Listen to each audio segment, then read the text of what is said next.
여러분, 크립토토마토 인사를 전해드리고 있습니다. 오늘 날짜는 2019년 7월 22일이고요.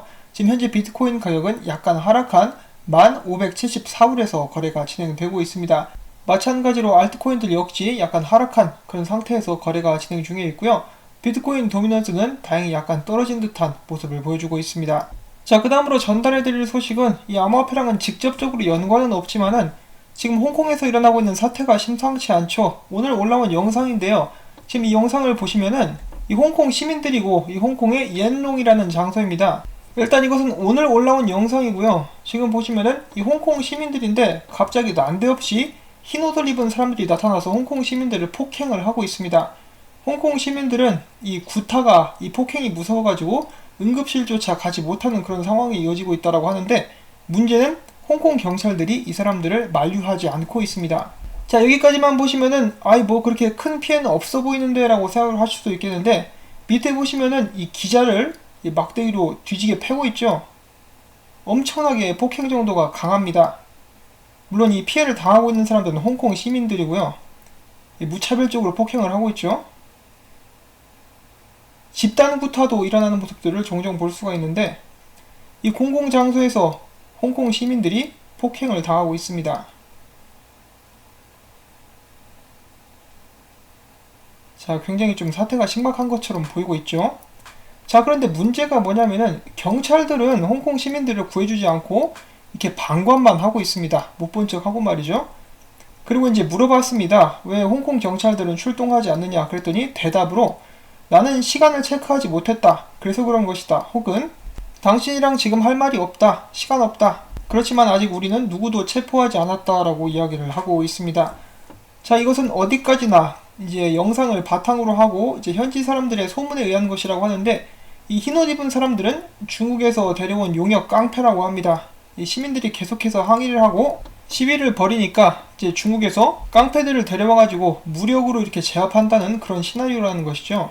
그 소문이 정말 사실일지도 모른다라는 것이 제가 방금 보여드렸다시피 경찰들은 아무것도 하고 있지 않습니다. 시민들 맞아 죽든지 말든지 그냥 내버려 두고 있다라는 것이죠. 아니면은 그 전에 시위에서 이제 싸워가지고 악감정이 있어가지고 일부러 한번 당해봐라 라는 식으로 놔두는 걸 수도 있겠죠. 어느 쪽이 됐든 분명히 정상적인 대응은 아니죠. 프랑스의 노랑조끼와 마찬가지로 국제적 이슈라서 한번 잠깐 가지고 와봤고요. 그리고 대한민국 같은 경우도 이제 최근에 시민들이 폭행을 당하고 있는데 경찰이 뒷짐만지고 구경을 하고 있다라거나, 앞에서 피 터지게 막고 있는데 핸드폰만 만지작거리면서 피해자를 돕지 않는 등, 심지어는 신고를 받고 출동을 했는데 가해자가 나 이거 피해자랑 아는 사이다, 좀 나가달라 해가지고 경찰이 왔다가 밖에 나가서 기다리는 동안에 피해자 말로는 이제 죽는 줄 알았다 라고 할 정도까지 계속해서 폭행이 이루어졌었던 일도 있었습니다. 여러분들도 항상 이렇게 조심하시기를 바라고, 그 누구도 믿을 수 없는 사회가 돼가고 있는 것 같아서 굉장히 씁쓸합니다. 자, 아무쪼록 이 홍콩 사태, 이 사람들이 누군지 밝혀내가지고 정당한 처분이 이루어질 수 있기를 바라면서, 아마 안되겠지만 다음 소식 넘어가 보도록 하겠습니다.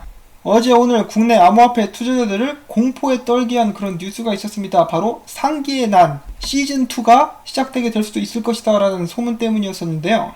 대한민국 법무부가 최근 2년간 가상통화 사범 420명을 기소했다며 암호화폐 관련 범죄에 대해서 지속적으로 엄정 대응할 것이라고 밝혔다라고 이야기를 하고 있습니다.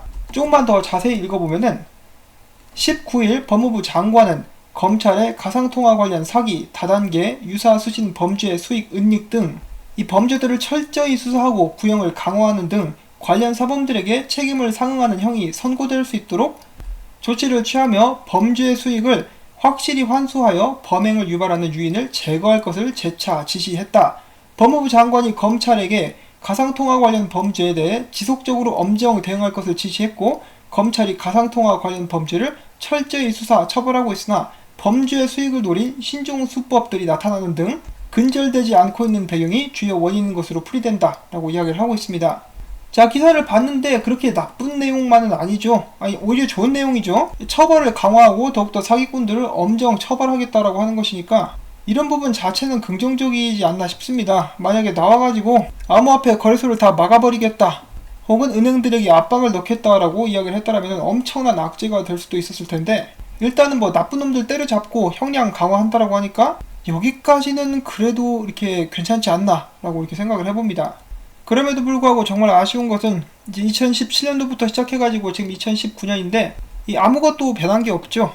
규제라든지 뭔가 새로운 가이드라인 확실하게 만들어 놨었다라면은 이 정도까지 피해는 입지 않아도 되지 않았을까 하는 그런 생각이 듭니다. 소 잃고 외양간을 고쳐야 되는데 외양간 탓만 하고 계속해서 소들을 잃어버리자 이 외양간을 고칠 생각을 하는 것이 아니라 이 외양간을 부순 놈을 잡아서 더 강력하게 처벌을 하겠다. 제발 좀 이런 부분에서 개선이 이루어질 수 있으면 정말 좋겠습니다.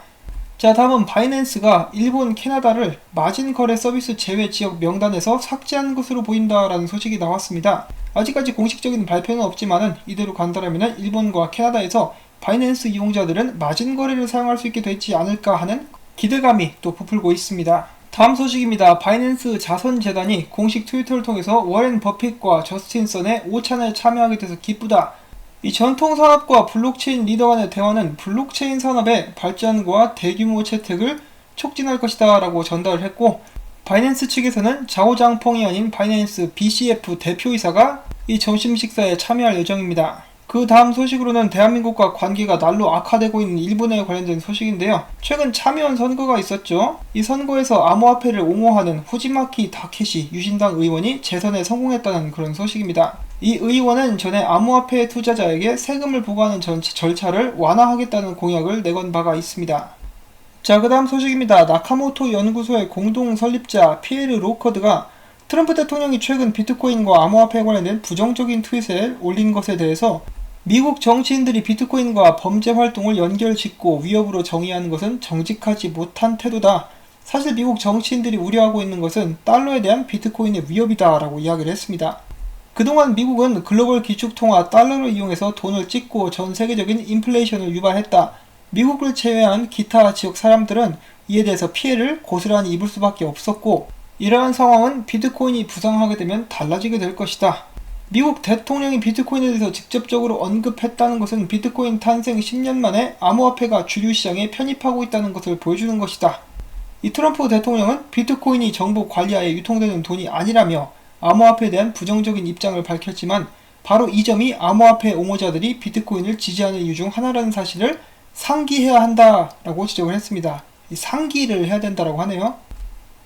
자, 그 다음 소식으로 이 레딧의 유명한 암호화폐 분석가가 있는데 DC 인베스터라고 합니다. 이 사람은 이더리움을 굉장히 좋아하는 듯한데, 이더리움은 비트코인보다 유리한 점이 많다. 우선 비트코인이 금과 치열한 경쟁을 벌이는 사이 이더리움은 유용하고 쓸모가 많은 일종의 은으로서 조용히 시장에 침투할 수 있을 것이다 라고 이야기를 하고 있습니다.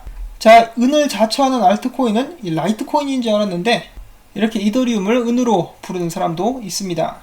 자, 다음은 리브라 관련된 소식 또 나옵니다. 이베이 CEO가 최근에 CNBC 인터뷰를 통해서 온라인 시장에 페브코인 리브라 지원은 위험이 존재하지만 잠재적 가치는 충분하다라고 평가를 했습니다. 이베이는 현재 리브라 협회 구성원 중에 하나이고, 우리가 리브라를 지원하는 이유는 블록체인 기술이 큰 잠재력을 가지고 있으며 시장에 의해 채택된 우수한 퍼블릭 블록체인은 많은 이익을 창출할 수 있기 때문이다 라고 설명을 했습니다. 규제 당국이 리브라에 대해서 많은 의문을 제기했다. 우리는 페이스북이 이에 대한 확답을 내놓을 수 있도록 할 것이다 라고 부연 설명을 했습니다. 이 중에서 가장 중요한 부분은 여기죠. 많은 이익을 창출할 수 있기 때문. 결국은 전부 다 돈입니다. 돈과 권력. 그리고 이베이 같은 경우는 페이스북이 가지고 있는 그 수많은 개인 정보들이 엄청나게 탐날 것입니다. 자, 최근에 재무장관과 트럼프 대통령의 트윗을 통해서 리브라에 관해서 굉장히 안 좋은 이야기들이 많이 나왔었는데, 많은 사람들이 결과적으로 비트코인을 더 빛나게 해주는 그런 청문회 등등이 있었다라고 이야기를 하는 반면에, 워싱턴 소재의 로펌의 한 변호사는 이렇게 이야기를 합니다. 이것은 익명을 요구한 친구의 말이다. 리브라 협회는 규제 당국으로부터 엄청난 압력을 받게 될 것이고, 이는 비트코인에게도 악재로 작용하게 될 것인데, 그 이유는 바로 만약 리브라 협회가 정부에게 지게 된다면 자금 세탁 방지에 관한 이중 잣대가 생겨나게 될 것이다. 리브라 사용자가 무허가 지갑으로 암호화폐를 이체할 수 없다면 코인베이스 사용자는 어떤 근거로 정부에 허가받지 않은 지갑에 이체할 수 있겠는가? 리브라가 패배한다면은 규제 당국이 비트코인 이더리움에 대해서 더 엄격해질 것이라고 미리 예상하고 있어야 된다라고 말을 했습니다. 자, 그런데 이더리움이나 비트코인 같은 경우는 불법적으로 사용을 하지 않으면은 괜찮다라고 이미 이야기가 나왔죠. 재무장관 입으로부터. 자, 일단 어떤 식으로 진행이 될 것인지, 마크 저커버거 대 USA 누가 이길지 한번 지켜봐야 될 것 같습니다. 이 다음은 테더와 비슷하게 미국 달러와 연동이 되어 있는 USDC 스테이블 코인에 관련된 짧은 소식인데요. 테더 같은 경우는 이제 발행량의 74% 정도밖에 연동이 되지 않는다라는 검사 발표가 나왔었는데, USDC 같은 경우는 충분하다, 100% 이상이다 라고 이야기를 해주고 있습니다. 이 테더 같은 경우에 아직도 좀 많이 불안불안한데, 이 최근에 테더와 연관되는 것으로 조사 결과 밝혀진 노보그라츠 비트코인은 다음 상승장을 준비하고 있다라고 이야기를 합니다. 그러면서도 그는 만약에 비트코인 가격이 100달러까지 하락한다면 망한 것이나 다름없다. 하지만 그럴 리가 없다. 비트코인은 가치 저장 수단으로서 자리를 이미 잡았기 때문이다. 비트코인의 가치에 대한 논쟁은 더 이상 무의미하다라고 이야기를 했습니다. 이 망할 고래놈이죠. 그 전까지만 해도 이제 노보 형님이라고 제가 불러드렸었는데, 비트파이넥스 측으로부터 테더를 빌려가지고 이 암호화폐 시장을 조작하는데 한몫했다라는 소식이 나온 후로 저는 이 양반에 대한 존경을 전부 다 잃어버리게 되었습니다.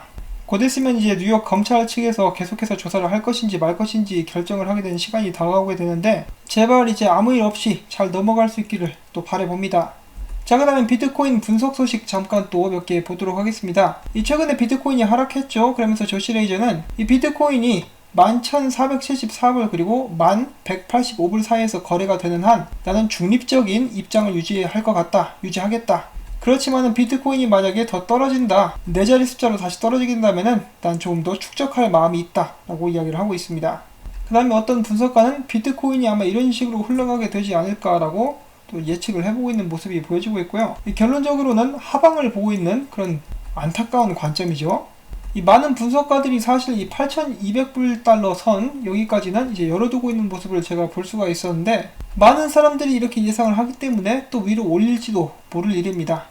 이 비트코인 같은 경우는 얼마 전에 역 헤드앤숄더 패턴이 나오면서 이제 상승을 보여준 바가 있었는데, 지금 다시 하락하고 있는 안타까운 그런 상황이 발생을 했습니다. 그럼에도 불구하고 여기 보시는 넥 라인이라고 하죠. 이 목덜미 라인인데, 이 목덜미 라인을 깨고 내려가지 않았습니다. 여기서 버텨주고 있는 모습인데, 오히려 뚫었기 때문에 여기서 지지받고 다시 올라갈 수 있다라면은 더욱더 멋진 상승을 한번 기대를 해볼 수 있지는 않을까 하고 생각을 해볼 수가 있겠습니다. 그리고 또한 어제 오늘 하락하면서 이 펄링 웨지에서 하락형 쐐기 패턴에서 이 뚫고 나와가지고 또 위로 올라가는 모습 보여주고 있기 때문에, 아직까지는 위로 한번 올라갈지 바로 밑으로 내릴지 100% 확신할 수 있는 사람은 거의 없습니다. 그렇기 때문에 저도 최근에 계속해서 많은 트레이더들의 이 차트 분석을 보곤 했는데, 많은 사람들이 지금 중립을, 그러니까 한마디로 거래를 하지 않고 관망을 하고 있는 모습을 확인을 해볼 수가 있었습니다. 정말 트레이딩 잘 하시는 분들 말씀을 들어보면은 이제 똑같은 말씀을 하시는 것 중에 하나가, 나는 바닥을 잡거나 최고점에서 팔려고 트레이딩을 하는 것이 아니라 방향성이 나올 때 그 중요한 몸통을 먹기 위해서 기다리고 있는 것이다. 그것이 이제 내가 주로 트레이딩하는 방법이다라고 공통적으로 이렇게 이야기를 하시죠. 그만큼 지금 상황이 아리까리하다라고 볼 수가 있겠습니다. 자, 이렇게 해서 저는 오늘도 준비한 소식들 무사히 여러분들께 전달을 해드릴 수가 있었습니다.